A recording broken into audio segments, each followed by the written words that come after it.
Cleared my written part of Assistant Director Recruitment in Sindh Public Service Commission, Assistant Director Education, Assistant Director Oil and Gas in Energy, or I qualified 2 times about Inspector Forest, or even currently I'm working as an JST, and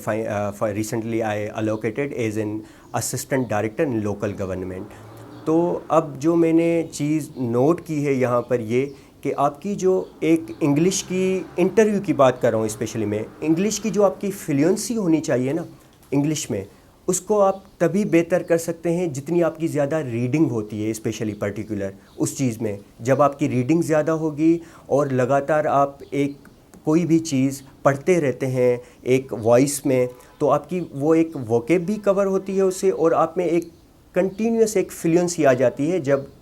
आप कोई चीज़ लगातार पढ़ते हैं और कोई चीज़ movies अगर आप English में देखते हैं तो। और जो एक मेन चीज़ मैं आप लोगों को ये आइडिया करना चाहूँगा इस हवाले से कि आप लोग क्या करें कि जितने भी आपके इंटरव्यू होते हैं वो आपके इंटरव्यू तब सबसे ज़्यादा आपके बेस्ट बनते हैं जब आप की एक इंग्लिश की फ्लुएंसी बड़ी अच्छी होती है, और आप ऑनेस्टली बेसिस करें that this thing will be so catchy in your interview when you give with a marvelous fluency in English, that will be so fruitful for you in that matter, क्योंकि वो चीज़ समझ जाते हैं। Like मैं आपको अगर inspector custom की मिसाल दूं तो हम 6 बंदे थे जब हमारा इंटरव्यू हुआ था। तो जैसे ही मैं जैसे ही मेरा लास्ट नंबर पे था और जो 5 थे वो पहले गए थे, तो उन 5 का इंटरव्यू जो हुआ था वो इंग्लिश में हुआ था। लेकिन जब मैं गया था स्टार्टिंग में, तो मैंने जैसे ही इंट्रोडक्शन बताया एंड आई जस्ट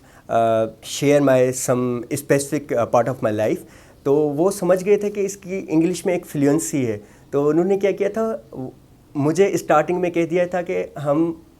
जो भी लैंग्वेज आपके साथ इस्तेमाल करेंगे आपको उसी लैंग्वेज में हमें जवाब देना है। ये नहीं कि हम उर्दू में पूछ रहे हैं और आप हमें इंग्लिश में जवाब दें या कोई और लैंग्वेज हम यूज़ कर रहे हैं। लाइक मेरे साथ एडी रिक्रूटमेंट में ऐसा ही हुआ था कि मेरे साथ तीनों लैंग्वेज यूज़ की गई थी, और इवन उस टाइम कोई 10 से 15 मेरा इंटरव्यू एडी रिक्रूटमेंट में कोई 30 मिनट के करीब हुआ था उस टाइम।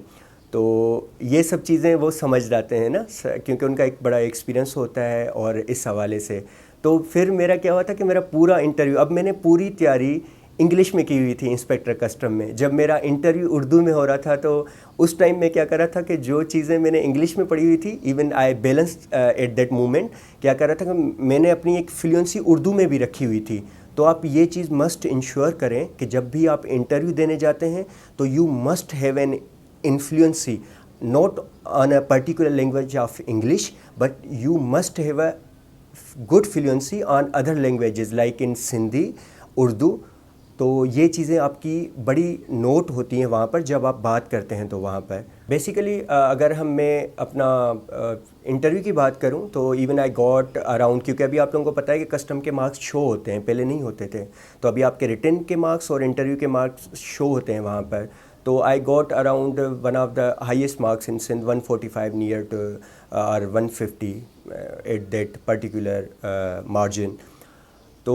वहाँ पर लेकिन जो मेरे रिटन में मार्क्स थे वो मेरे सबसे कम थे इवन पूरे पाकिस्तान में तब, आई थिंक 2022 और 2023। तो उस वजह से मेरा 4 मार्क्स से इंस्पेक्टर कस्टम का इंटरव्यू रह गया था, जिसमें मुझे फाइनल एलोकेशन मेरी नहीं हुई थी उसमें, जस्ट बिकॉज ऑफ दिस, क्योंकि मेरे रिटन में सबसे कम मार्क्स थे और इंटरव्यू में मेरे बड़े अच्छे marks, even may be highest marks थे वहाँ पर तब। तो मेरा एडी रिक्रूटमेंट में भी अच्छा इंटरव्यू हुआ था, एडी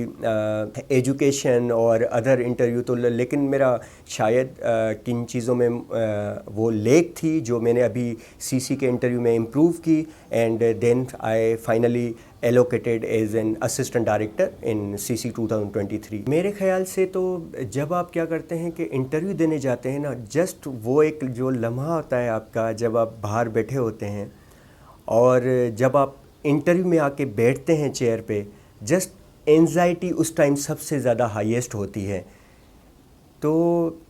जब आप इंटरव्यू में बैठते हैं तो हमारा ये ख्याल होता है कि चलो हम टोटली डिपेंडेंट इंग्लिश पे करें, या हमारी एक नॉलेज होती है। तो मेरे ख्याल से कि जो आपका वे ऑफ पोस्चर्स होते हैं या एक्सप्रेशन होता है जब आप हाथ मूव करते हैं, लाइक मैं अभी अगर आप लोगों को एक मिसाल दूं कि जब अभी मेरा इंटरव्यू हो रहा था अपना CC 2023 का, अब मैंने वहाँ पर एक चीज़ नोट की कि जब मैं स्टार्टिंग में गया तो मैं जस्ट लाइक बैठा हुआ था ऐसे ही उनको बता रहा था, लेकिन जब मैंने वहाँ पर एक पर्टिकुलर चीज़ ये नोट की कि मैम राबिया सलाहुद्दीन जो थी वो जस्ट मेरे बॉडी पोस्चर देख रही थी कि जो स्टूडेंट है वो जब कोई चीज़ बताता है तो क्या अपनी उसकी हैंड मूवमेंट्स होती या नहीं है, और जब भी कोई आप पॉइंट बताते हैं स्पेसिफिकली कोई भी उनको जवाब देते हैं, अगर आपको वो एक जवाब देना होता है, वो अगर आपका एक जवाब सीरियसनेस पे होता है, लाइक कि पावर्टी हमारी पाकिस्तान में like as per the World Bank Pakistan से around 44.7% population is living below the poverty line, तो ये एक चीज़ हम एक डाउन वाली बता रहे हैं पाकिस्तान की इकोनॉमी की कि वो एक चीज़ डाउन है, तो उस पर आपका एक्सप्रेशन थोड़ा सा मीन्स ऐसा होना चाहिए कि आप बताएं उसको थोड़ा सा। लेकिन जब आप कोई चीज़ एक पर्टिकुलर होती है जिसमें आपको लगता है कि आपके फेस पे स्माइल होनी चाहिए, तो आप अपने जो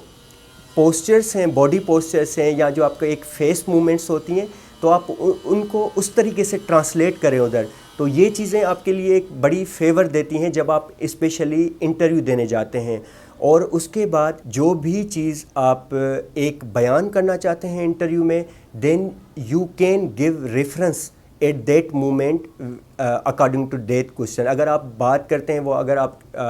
एक क्वेश्चन होता है कि पाकिस्तान में लाइक एक पावर्टी कितनी ज़्यादा है, तो आप उसको एक रेफरेंस बताएं वहाँ पर कि सर वर्ल्ड बैंक के मुताबिक ये चीज़ यूँ है, तो दैट थिंग